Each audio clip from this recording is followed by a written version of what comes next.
में खुशामदीद। मैं हूँ आपका होस्ट सईद काजी। नाज़रीन, क्या सदर के खिलाफ आइन शिकनी के मुकदमात दर्ज होंगे, जिस तरह से दोनों कोलिशन पार्टनर्स कह रहे हैं, और उन्होंने असम्बली का इजलास अभी कहा है कि वापस कर दिए असम्बली, क्योंकि ये उनके तई ये मुकम्मल नहीं है। और क्या तहरीक इंसाफ 29 फरवरी के इजलास का बाईकाट करेगी या क्या सिलसिला होगा? और फिर मखसूस नशिस्तों का मसला हल नहीं हो रहा। शायद यही वजह है कि सदर साहब ने असम्बली वापस भेजी है। और कल आप पूछेंगे, हमारे साथ माहिरीन होंगे। और last but not the least, बिजली कम क्या होती, बढ़ गई, 7 रुपये 6 पैसे फी यूनिट महंगी हो गई है। आज इस पर भी हम ख़ास तौर पे बात करेंगे कि ये जो हमारे इकोनॉमिक प्रोग्राम्स हैं, इन्होंने किस तरह पॉलिटिकल गवर्नमेंट्स का बुरकस निकाल के रख दिया। इस पे हमारे साथ मौजूद जनाब आबद ज़ुबैर, माहिर कानून है। Thank you very much for your time. हमें हाफिज़ एहसान अहमद साहब ने भी ज्वाइन किया है। मगर ज़ुबैरी साहब, मैं आपकी तरफ पहले हाजिर होता हूँ। समरी वापस भेजी गई और उसके बाद स्पीकर साहब ने कहा कि जी मैं खुद इजलास बुला लूँगा। और जो सदर साहब का जो बज़ाहिर आर्ग्यूमेंट है कि असम्बली मुकम्मल नहीं है, आइन इसमें क्या कहता है? और क्या सदर पाकिस्तान पर क्या मुकदमात दर्ज किए जा सकते हैं या ये नई तारीख रकम होगी, जिस तरह से पॉलिटिकल पार्टीज इशारा दे रही हैं? जनाब आबद ज़ुबैरी साहब। बिस्मिल्लाहिर्रहमानिर्रहीम। काजी साहब, आपको याद होगा जब ये 90 दिन की बात होती थी इलेक्शंस की और सारी चीज़, तो हमेशा एक आर्टिकल ज़रूर कोट किया जाता था हम लोगों के ख़िलाफ़, जो हम बात करते थे कि ये मैंडेटरी है, 90 दिन का मतलब होता है 90 दिन। वो आर्टिकल 254 हमेशा साइट किया जाता था कि जी कोई पीरियड दिया हुआ है, वो ज़रूरी नहीं है उसके अंदर ही। हाफिज़ साहब ने भी कई दफ़ा प्रोग्राम्स में कहा, वो भी आ जाएंगे शायद, पता नहीं इस पर क्या बात कहते हैं वो, लेकिन हाँ, तो 254 पे बहुत रिलाई किया करते थे और बाकी लोग भी कि जी कोई पीरियड दिया हुआ है, अगर उस पीरियड में वो टाइम पूरा नहीं होता तो इनवैलिड नहीं हो जाएगा। अच्छा, यहाँ 21 दिन का टाइम दिया हुआ है आर्टिकल 91 सब क्लॉज 2 में कि 21 दिन में असेंबली का, नेशनल असेंबली का इजलास बुलाया जाएगा इलेक्शन के बाद, और या उससे पहले समन कर सकते हैं प्रेसिडेंट उसको। तो अब 21 दिन तो होने वाले हैं। सदर साहब ने असम्बली आप फरमा रहे हैं कि रिजेक्ट कर दी, और इस ग्राउंड पर अगर आप आर्टिकल 51 को पढ़ें सर, आर्टिकल 51 में सारी सीट्स डिफाइन की हुई है कि नेशनल असेंबली में सीटें कितनी होंगी।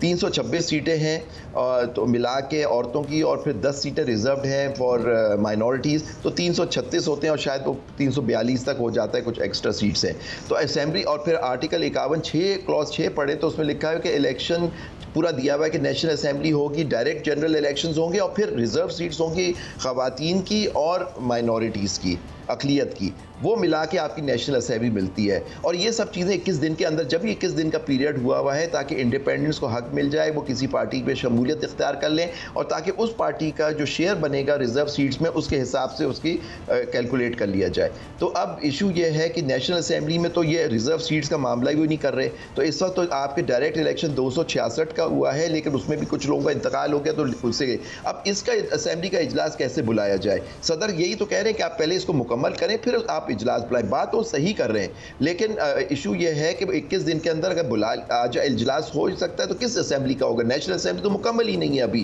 क्योंकि पूरा इलेक्शन हुआ नहीं, क्योंकि इलेक्शन भी डिफाइंड है, जनरल इलेक्शंस और फिर रिजर्व सीट्स का इलेक्शन, दोनों मिला के आपका इलेक्शन कहलाता है। तो अभी तो इलेक्शन आपका मुकम्मल ही नहीं हुआ प्रोसेस उसका, पूरे इलेक्शन का, तो ये कैसे होगा? और सदर बात सही कह रहे हैं। और दूसरी बात है, हर चीज़ पे कहते हैं उनके खिलाफ पर्चा हो जाएगा, ये हो जाएगा, वो हो जाएगा, तो खुद आइन जिन्होंने तोड़ा उनके खिलाफ तो कुछ नहीं हुआ। इलेक्शन कमीशन के खिलाफ क्या हुआ?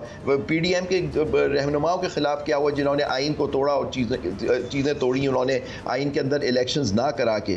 तो ये सारी बातें आपको देखनी पड़ेंगी कि ये बात इस तरह से। और तीसरी बात है स्पीकर, जो आउट गोइंग असेंबली के स्पीकर हैं, जिनका कोई पावर नहीं है, सिर्फ कि वो सदारत करेंगे पहले इलेक्शन, ताकि वो इलेक्शन हो जाए स्पीकर और डिप्टी स्पीकर का। उनका आइन में कोई इख्तियार नहीं है इलेक्शन सिर्फ एक बुलाने का इजलास, सिर्फ और सिर्फ बुला सकते हैं आर्टिकल 54 के तहत, वो भी जब असेंबली हो और रिक्विजिशन की जाए, मेंबर 1/4 ऑफ द मेंबरशिप उनको रिक्विजिशन भेजें स्पीकर साहब को कि जी आप असेंबली। यहाँ तो इलेक्शन, यहाँ तो मेंबर ही नहीं है अभी। जब तक आर्टिकल 65 में लिखा हुआ है, आदमी उस वक्त तक मेंबर ही नहीं होता नेशनल असेंबली का, जब तक वो हल्फ ना ले ले जो तीसरे शेड्यूल में दिया हुआ है। तो आप ये कह रहे हैं कि सदर साहब के खिलाफ मुकदमा, एक तो आपने कहा नहीं बन सकता, और ये है कि अगर सदर साहब तो खुद जो है वो लोगों को जो है उनको दे सकते हैं, सजाएं माफ कर सकते हैं। हाफिज एहसान अहमद साहब कर सकते खुद, वो माफ़ नहीं कर सकते खुद। वो भी आर्टिकल 45 की इंटरप्रिटेशन अदालतों ने ये की हुई है कि वो भी advice of the prime minister होगा, on the advice of the prime minister होगा। Thank you very much for correcting me. Hafiz Ehsan Ahmad sahab, Hafiz Ehsan Ahmad sahab, thank you very much for your time. हजूर, आपने ये तकरीबन बाई एंड लार्ज सारी गुफ्तगू सुनी है। एक तो क्या असम्बली नामुकम्मल असम्बली बुलाई जा सकती है, सदर साहब का ये जस्टिफाइड है। फिर ये कि जी उन पर आइन शिकनी के मुकदमात होंगे, बड़ी एक्सट्रीम सी बातें आ रही हैं। आप इसे कैसे देखते हैं और आप क्या समझते हैं कि क्या असम्बली का मुकम्मल होना ज़रूरी है उसको बुलाने के लिए, सदर साहब के लिए? जनाब हाफिज एहसान अहमद साहब। काई साहब बिस्मिल्लाहिर्रहमानिर्रहीम, आपका बहुत शुक्रिया। ज़ुबैरी साहब, आपको भी मेरी तरफ से बहुत सलाम थी। आपको भी सलाम सर। दो चीज़ें बड़ी वाज़ेह हैं। एक तो वाज़ेह इस मामले के अंदर ये है कि अप्रैल 2022 से इस मुल्क के अंदर अनकॉन्स्टिट्यूशनल चीज़ें जो हैं उनको मुख्तलिफ एंगल से इंटरप्रेट भी किया जा रहा है और अपनी मर्ज़ी के मुताबिक उनको जस्टिफाई भी किया जा रहा है। और उसके अंदर मैं समझता हूँ कि जो इम्पॉर्टेंट रोल है वो हमारी पॉलिटिकल पार्टीज़ का भी है, और उसके बाद जो हमारी सुप्रीम कोर्ट को जिस तरह टाइमली इंटरवीन करना चाहिए था इन मैटर्स के अंदर, उन्होंने इंटरवीन नहीं किया। जिस तरह ये चीज़ें प्रोलॉन्ग होती हुई और अपनी इंटरप्रिटेशन पे चली गई, और यही वो चीज़ है जिसकी तरफ बार बार आज भी जब हम बात आर्टिकल 91(2) की करते हैं तो बात वही 90 दिन की जाती है कि 90 दिन के अंदर भी तो सेक्नोस्कैन पीरियड था, बिल्कुल 90 दिन का सेक्नोस्कैन पीरियड था to the extent of Punjab and KPK। और ये अगर नहीं हुआ तो मामला अगर सुप्रीम कोर्ट के अंदर गया था तो सुप्रीम कोर्ट को उसके ऊपर टाइमली एक्शन करना चाहिए था, और जो लोग इसके अंदर मुलव्विस थे इस डिले के अंदर या ना करवाने के अंदर, उनके खिलाफ एक्शन रिकमेंडेशन होना चाहिए था ताकि सर्टेन चीज़ों का प्रेसिडेंट सेट होता।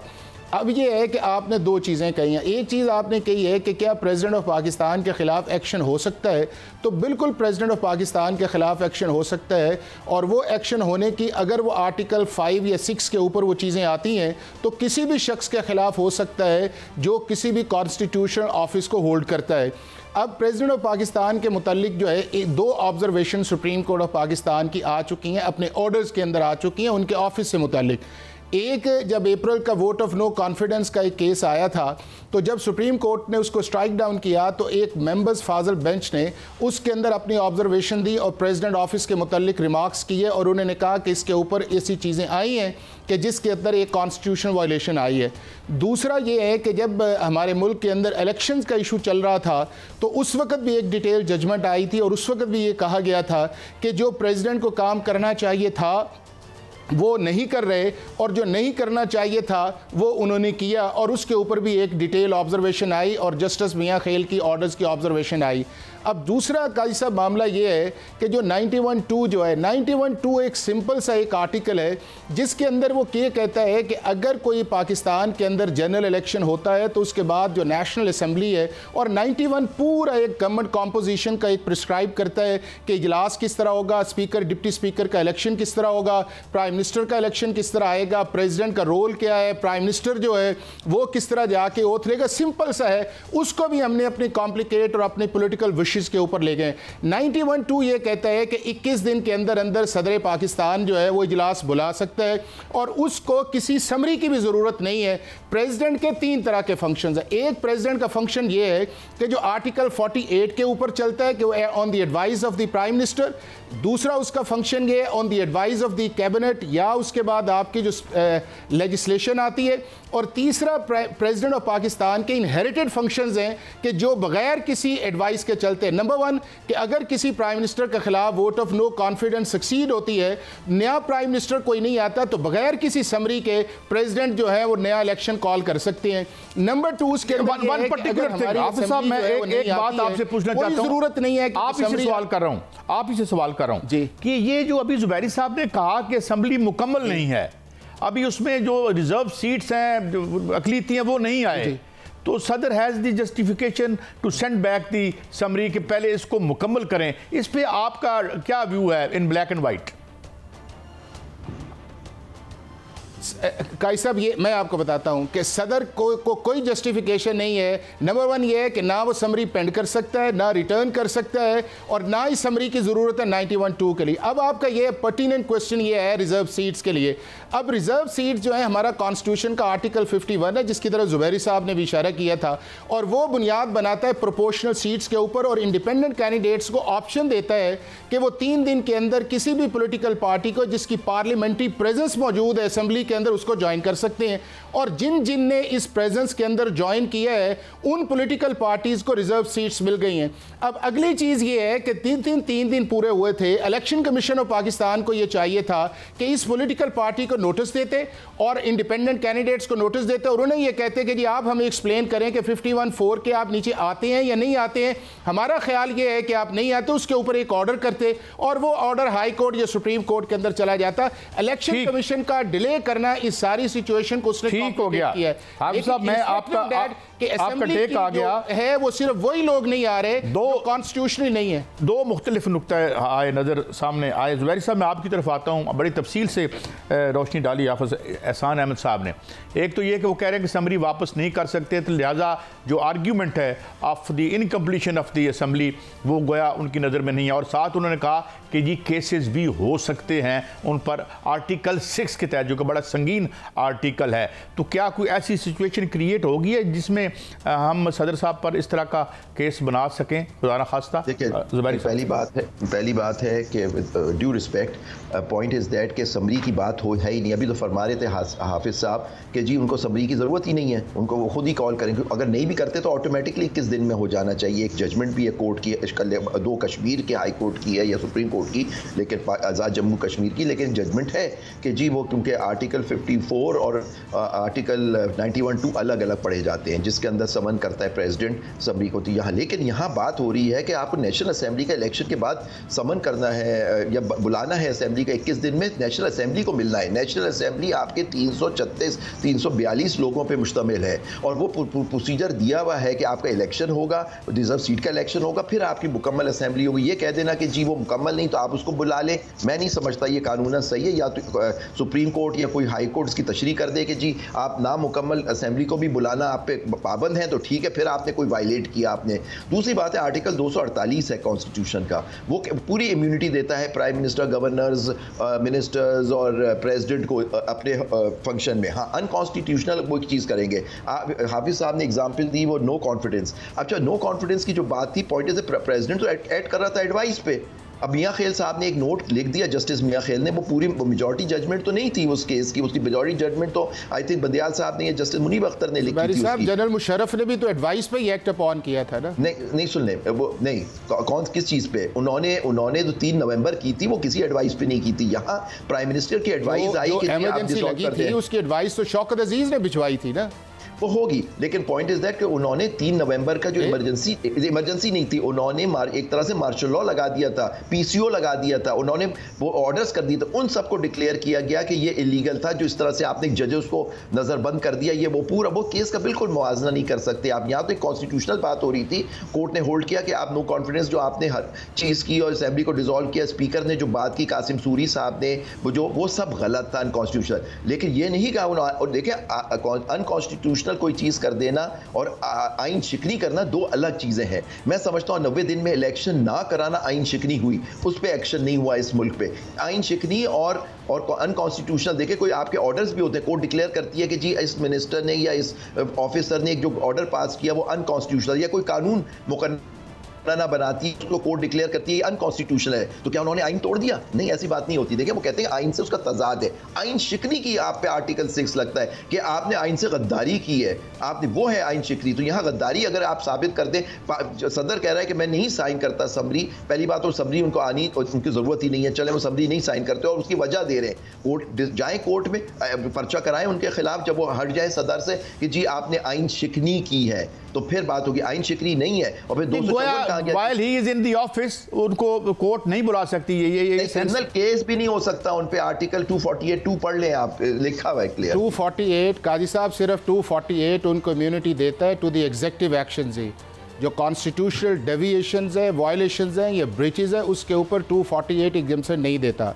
और दूसरी अगर बात मान ली जाए कि प्रेसिडेंट ऑफ पाकिस्तान, जिसकी तरफ मैंने इशारा किया है, कोई समरी की ज़रूरत ही नहीं थी। अगर वो एक्ट अपॉन नहीं करते, इजलास तो होना है, तो फिर ये क्यों कहा जा रहा है कि सदर पाकिस्तान के बगैर इजलास बुलाया ही नहीं जा सकता?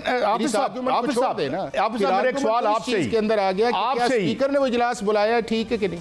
आपसे ही सवाल, देखिए ये फिर एक लेवल पे अनरिप्रेजेंटेटिव उसकी हैसियत बन जाएगी ना। अगर हमारे अकलीती दोस्त और भाई नहीं आते, दूसरे लोग नहीं आते, तो उसका ओनस किस पे डालें हाफिज साहब? नहीं कैसा, मैं आपको बताऊं, अब मैं इसमें ये है कि इस वक्त हमारी 70 सीट्स है और ये इस वक्त 2 प्रोविंस के अंदर हो चुका है। आपका सिंध में भी हुआ है जिसके अंदर रिमेनिंग सीट्स जो थी वो नहीं मिली, और पंजाब के अंदर भी इंडिपेंडेंट्स की रिमेनिंग सीट नहीं मिली। और पीटीआई के स्पीकर ने जो आए उन्होंने ओथ भी लिया, नए स्पीकर का इलेक्शन भी कराया, उन्हें चार्ज भी दिया और वो चले भी गए। तो ये आपके साथ। अच्छा, दूसरा ये है कि 70 की 70 आपकी खाली नहीं है, उसके अंदर तकरीबन इस वक्त जो है उसमें से 22 या 24 सीट्स हैं कि जो खाली हैं, कि जिसके अंदर ये है कि वो चूँकि इन 87 या 88 का फिगर है। अब 88 का जो फिगर था उसको एक पॉलिटिकल स्ट्रैटेजी के साथ लीगल स्ट्रैटेजी में भी जाना चाहिए था।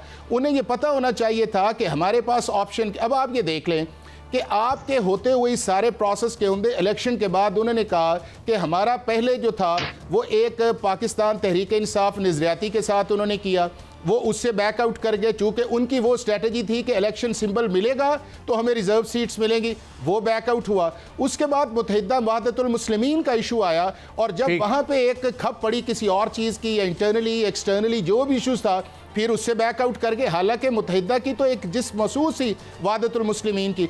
अब फिर तीसरा उस शख्स के साथ किया गया कि जिसके जो अब बजाते खुद अपनी इलेक्शन पे नहीं आए, वो अपनी पार्टी के सीट पे नहीं आए, वो एक इंडिपेंडेंट कैंडिडेट के तौर पे आए हैं, उन्होंने इलेक्शन ही नहीं लड़ा, और सिर्फ इस चीज़ को एक पॉलिटिकल नैरेटिव दे के लीगल नैरेटिव तरफ गए। और आज भी इनसे जो लीगल शख्स जो है इंडिपेंडेंट मेंबर्स बन सकता है जिसकी पॉलिटिकल प्रेजेंस उस पार्टी की पार्लियामेंट्री में। आपकी बड़ी साहिब राय है, लेकिन आप जानते हैं these are very unusual times, जैसे चाइनीज कहते हैं ना, we are living in very interesting times. तो उसमें आप ये भी देख सकते हैं कि कौन साल से कैसा चल रहा है ना, और कौन सी। लेकिन बहरहाल मेरे दोनों मौजूद मेहमानों का बहुत शुक्रिया, जनाब आबिद ज़ुबैरी साहब, जनाब हाफिज एहसान अहमद साहब। We are always thankful to you for your very precious time and your very valuable contribution. एक ब्रेक की तरफ जाते हैं, ब्रेक से वापस आएंगे तो जो सियासी हालात हमारे साथ होंगे, जनाब हबीब अकरम साहब मारूफ तजिया निगार हैं, साफ़ी हैं, हमारे साथ रहिए।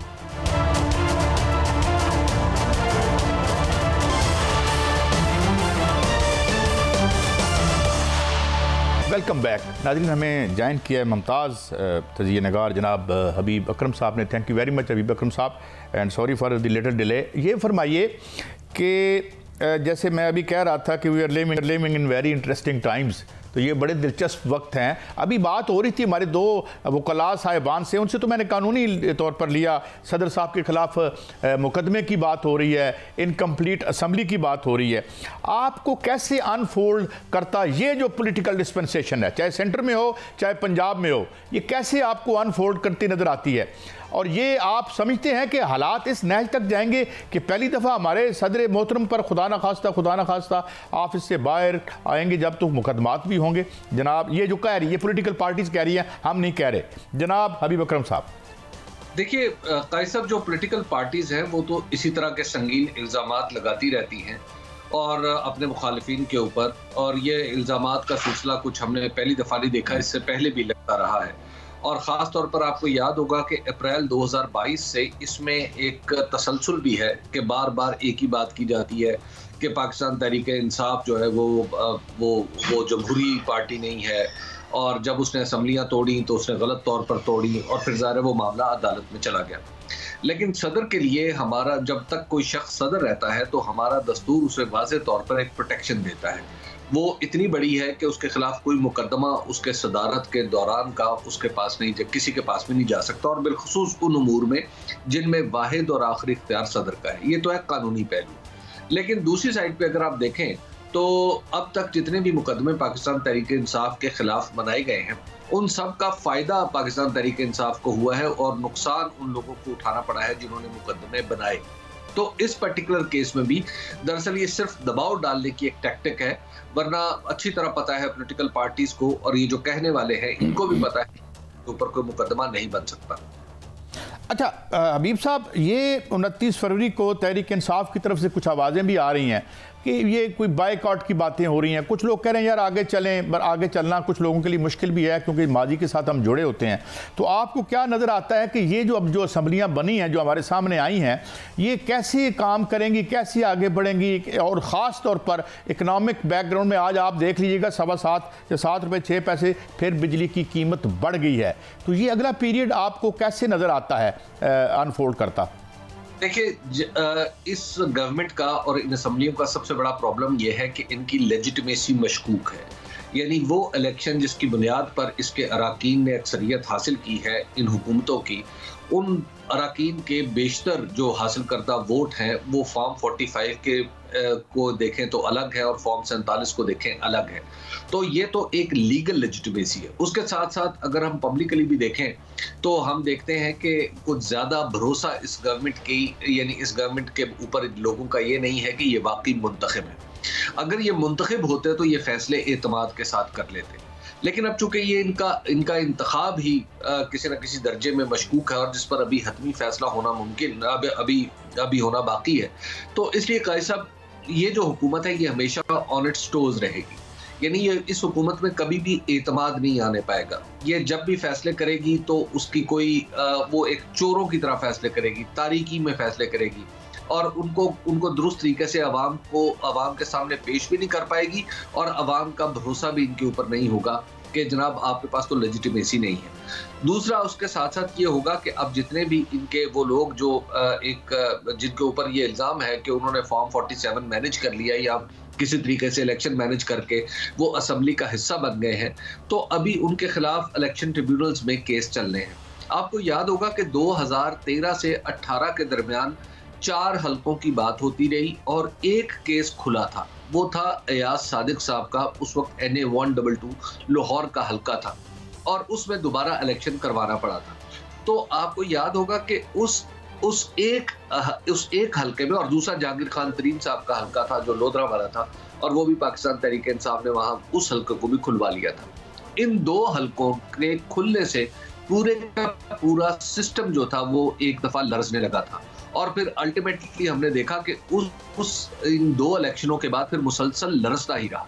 तो अभी आप देखिएगा कि जैसे जैसे ये मामला आगे बढ़ेंगे और जब अदालतों में सवाल जाएंगे, इलेक्शन ट्रिब्यूनल्स में सवाल उठेगा कि एक कहेगा कि जनाब ये है फॉर्म 45 और ये है फॉर्म 47 और मुझे बुलाया भी नहीं गया और मेरे बगैर ही फॉर्म 47 तैयार कर लिया गया, तो उसका नतीजा ये होगा कि ये हुकूमत मुसलसल लरसती रहेगी।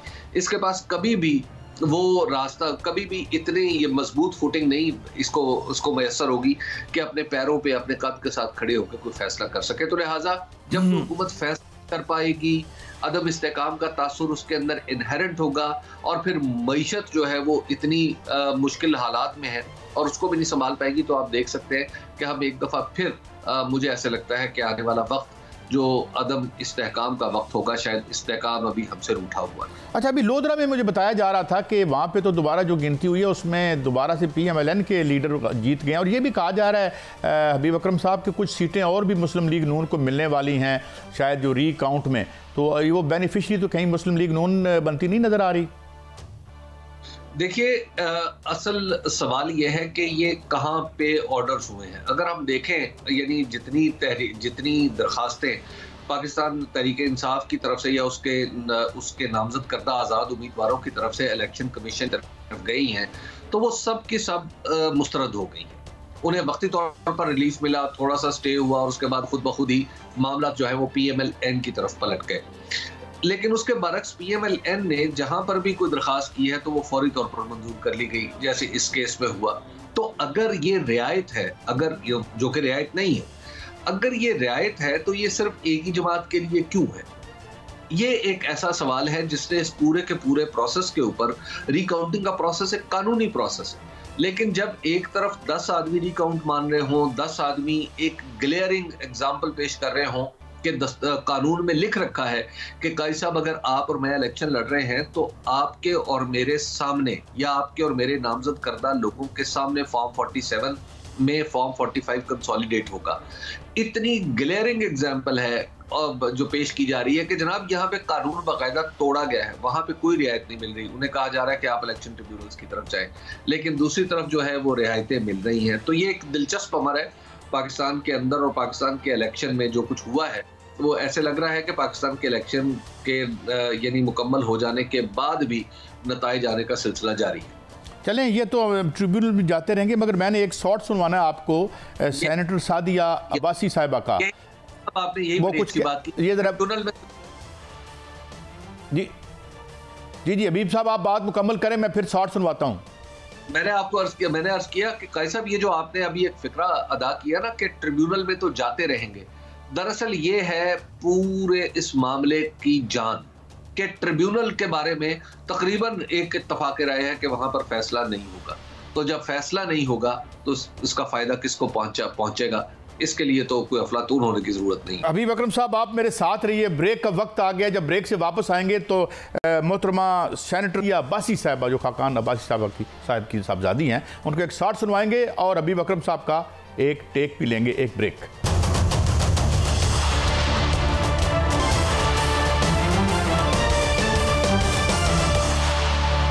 Welcome back. मैं माफ़ी चाहता हूँ, सादिया अब्बासी साहबा हमशीरा हैं जनाब शायद खाकान अब्बासी साहब की। मैं उनका शॉर्ट सुनवाता हूँ, फिर हबीब अकरम साहब की तरफ जाते हैं। सुनाएं जी।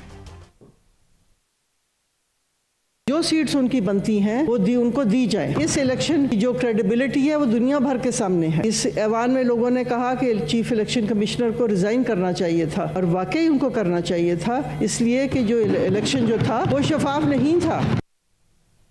ये हबीब साहब, ये टेक्निकली तो मेरे ख्याल में मुस्लिम लीग नून की ही सेनेटर है ना, अगर मैं गलत नहीं कह रहा तो। जी टेक्निकली तो उन्हीं की है, लेकिन जो बात कह रही हैं वो 100% दुरुस्त है। ज़ाहिर है उनके भाई के इख्तलाफात हो चुके हैं मुस्लिम लीग नून के साथ, और वो रास्ते अपने जुदा कर चुके हैं। शायद सादिया अब्बासी साहिबा भी अपने रास्ते जुदा कर चुकी हैं नून लीग के साथ, इस वजह से उन्होंने खुल के बात की है। लेकिन ये सिर्फ इन्हीं की गवाही तो नहीं है। इससे पहले हाफिज नईमुर रहमान साहब ने कराची जमात इस्लामी के अमीर हैं, उन्होंने जीती हुई नशिस्त वापस की है सिंध असम्बली की। उन्होंने कहा है कि ये नशिस्त तो मैं जीता ही नहीं हूँ, और जो मुझे दे दी गई है यहाँ पर जीतने वाला जो है मेरा मुखालिफ है और पाकिस्तान तहरीक इंसाफ का नामजद करदा आज़ाद उम्मीदवार है। तो ये सिर्फ एक गवाही नहीं है, और भी बहुत सारी गवाहियां हैं जो सामने आ रही हैं। इससे पहले जमात इस्लामी के कई लोग, लाहौर से एक साहब कह चुके हैं कि जनाब मैं ये इलेक्शन मैं तो हारा हूं, लेकिन जीतने वाला ये नहीं है, क्योंकि मेरे पास जो फॉर्म 45 है वो कुछ अलग कहानी सुना रहा है। इसी तरह बहुत सारे लोग हैं जिन्होंने ये कहा है कि हम इस इलेक्शन को दुरुस्त नहीं मानते। तो अब आप जरा तसव्वुर कर लीजिए ना कि जब सेनेट के अंदर ये बात कही जा रही है कि ये इलेक्शन दुरुस्त नहीं है, तो उसके बाद फिर क्या जवाज रह जाता है कि इस इलेक्शन पर हम वो भरोसा करें जो हम 2013 में या 2018 में करते थे। तो लिहाजा इसके अंदर ही ऐसे एक इस इलेक्शन के अंदर दाखिली शहादतें बहुत सारी ऐसी हैं जो पाए जाने वाले तजादात को जाहिर व बाहिर कर रही हैं। लेकिन हबीब अकरम साहब, एक राय ये भी है कि एक तो आपने जैसे कहा कि एक खौफनाक माशी बुरान के हम दरमियान है, right in the middle of perhaps the severest of our economic crisis जो हमने फेस किए हैं, तो बात को आगे बढ़ाएं, आगे लेके चलें। मेरा एक सवाल ज़रा मुख्तलिफ है, सियासत से हट के है ये आपसे सवाल मेरा, मैशत के करीब है ये सवाल। ये एक मैं आर्टिकल पढ़ रहा था तो उसमें करीब मुझे बड़ी नावल और अनोखी बात लगी कि इमरान खान का बेड़ा गर्क किया हफीज़ शेख साहब ने और IMF के प्रोग्राम्स ने, और IMF के प्रोग्राम ने आज तक हमारी जो सिविलियन एलीट है या जो सो कॉल्ड डेमोक्रेट्स हैं, इनका जो बेड़ा गर्क हुआ है वो इन्हीं के हाथों हुआ है कि हम गरीब हुए हैं इन्हीं की दौलत से। तो आप ये नहीं समझते कि ये जो वैसे उन्होंने कहा था कि जी मैं IMF को गलत ही कहा होगा, खत लिखूँ, यानी इससे कुछ जान छूट सकती है या आउट ऑफ द बॉक्स सोचने की एहलियत इस डिस्पेंसेशन में कहीं नज़र आती है आपको? देखिए, मुझे तो बिल्कुल नज़र नहीं आती, और ये बात उसूली तौर पर दुरुस्त है कि जब भी किसी मुल्क को IMF के पास जाना पड़ता है जो lender of the last resort है, तो कायद साहब दरअसल उस मुल्क के हुक्मरान तबके की नाकामी होती है। ये उसकी नाकामी का ऐलान है कि हम मुल्क को अच्छा नहीं चला सके, इस वजह से हमें वहां जाना पड़ेगा। और अच्छा ना चलाने का सबूत ये होता है कि अवाम का जो लाइफस्टाइल है वो डिफरेंट होता है और हुक्मरानों का लाइफस्टाइल बिल्कुल आसमानी और जन्नत से ऐसा लगता है कि कुछ जन्नत के टुकड़े हैं जो ज़मीन पर उतारे गए जिनमें वो रहते हैं। तो ये हमेशा हमारी अशराफिया की नो डाउट कि अब ये 25वीं 26वीं दफ़ा हमारी अशराफिया ने ये एतराफ़ किया है कि उनसे मुल्क नहीं चल रहा, ना वो टैक्स कलेक्ट कर सकते हैं, ना वो मुल्क के अंदर जो स्टेट ओन एंटरप्राइजेस हैं उनको प्राइवेटाइज कर सकते हैं, ना उनको एफिशिएंट कर सकते हैं, ना सरकारी निज़ाम को बेहतर बना सकते हैं, ना गवर्नेंस को ठीक कर सकते हैं। तो लिहाजा उसके नतीजे में जो एक मुआशी अफरा तफरी पैदा होती है उसके लिए आप IMF को ले आते हैं। तो ये एक वक्ती तौर पर एक मामला तो होता है कि आप थोड़ा सा उसको सुस्त होके मामला को थोड़ा सा ठीक करते हैं और फिर आगे बढ़ जाते हैं, लेकिन एट द सेम टाइम मैं ये समझता हूँ कि पाकिस्तान के अंदर ऐसी कोई सलाहियत मौजूद नहीं है। पाकिस्तान की मैं बिल्कुल ये बात आपको जिम्मेदारी से अर्ज कर रहा हूँ कि पाकिस्तान के अंदर ऐसी कोई सलाहियत वजारत खजाना में मौजूद नहीं है कि वो माली मुआशी मामलात को दुरुस्त कर सके। तो ऐसे में जब इतनी अफरा तफरी पैदा हो रही हो तो IMF, चलिए IMF को हम जितना भी बुरा कहें, कम से कम वो आके हमें ये ज़रूर कहता है कि आप अपने आप को दुरुस्त करें। क्या IMF ने हमें कभी गवर्नेंस ठीक करने से रोका है? क्या कभी IMF ने हमें अपना तालीमी निज़ाम दुरुस्त करने से रोका है? और क्या IMF ने उन पॉलिसियों को बनाने से रोका है जो बगैर पैसे के बन सकती हैं? लेकिन यहाँ पर तो प्रॉब्लम यह है कि जो बुनियादी नौइयत के काम हैं वो भी नहीं ठीक हो पा रहे। यानी हम आमदन और खर्च में तवाज़ुन करने का वो काम जो दरअसल एक जो 8वीं जमात का बच्चा कर सकता है, हम जब वो भी बतौर मुल्क और नहीं कर पा रहे तो फिर हमें IMF जैसा उस्ताद चाहिए जिसके हाथ में एक डंडा हो और जो हमें किसी न किसी दर्जे में सीधे रास्ते पर चलाए रखे। वरना मैं आपको बताऊं, मौजूदा काबिलियत और सलाहियतों का सेट है हमारे पास, हम यकीनन दिवालिया हो जाएंगे।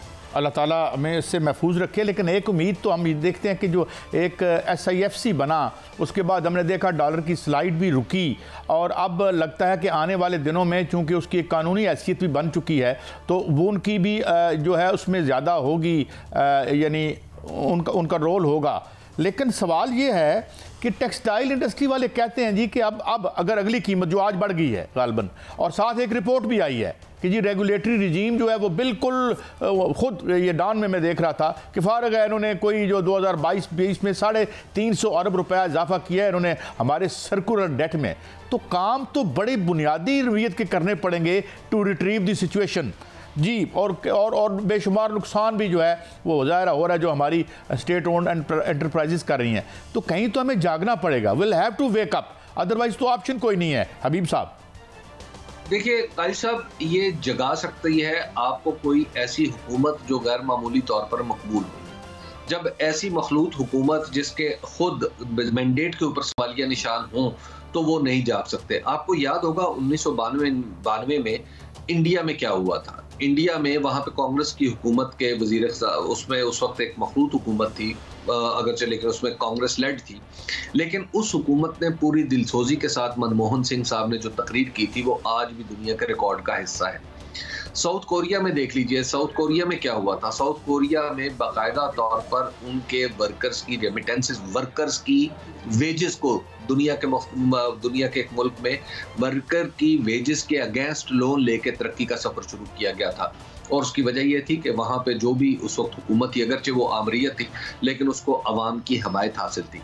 जब अवाम की हमायत हासिल हो किसी हुकूमत को तो वो सख्त से सख्त फैसला करने की भी सलाहियत रखती है। लेकिन अगर अवाम की हमायत ना हो और ख़ास तौर पर मैंडेट मशकूक हो तो फिर आप यकीन रखिए कि कोई सख्त फैसला भी नहीं किया जा सकता। और अगर किया जाएगा तो उसका चूँकि लोगों को एतमाद नहीं होगा तो उसके जो नताइज हैं वो दुरुस्त तौर पर पैदा नहीं हो सकेंगे। तो लिहाजा ये जो अब आप अच्छी तरह समझते हैं, मुझसे तो कहीं ज़्यादा अच्छी तरह काजी साहब आप खुद समझते हैं कि इकॉनमी दरअसल कोई अलल हाल चीज़ नहीं है, कोई अलग चीज़ नहीं है। असल लफ्ज़ पॉलिटिकल इकॉनमी है, असल इस्तिलाह पॉलिटिकल इकॉनमी है, यानी सियासत और मईशत का इम्तजाज हुआ करता है। इसमें कोई एक से दूसरे को जुदा करना बिल्कुल नाखून से गोश्त को जुदा करने के मुतरादिफ है। और हम इस वक्त जो जिस मुसीबत में फंसे हुए हैं दरअसल ये पॉलिटिकल इकोनॉमिक प्रॉब्लम है, ये सिर्फ इकोनॉमिक प्रॉब्लम नहीं है। बहुत शुक्रिया हबीब अकरम साहब, आपने कीमती वक्त दिया। मगर हम इस उम्मीद के साथ और इस एहसास के साथ आज का प्रोग्राम क्लोज़ करते हैं कि इसकी ग्रेविटी को नई जो भी डिस्पेंसेशन आई है वो समझेगी और वो इक़दाम करेगी जो हमारी सिचुएशन को रिट्रीव कर सके, क्योंकि अदरवाइज़ जो दूसरे कॉन्सिक्वेंसेज हैं वो हम अफोर्ड नहीं कर सकते। और अल्लाह में उनसे बचाइए। तो हमारा आज का शो कल फिर मिलेंगे। अल्लाह हाफ़िज़।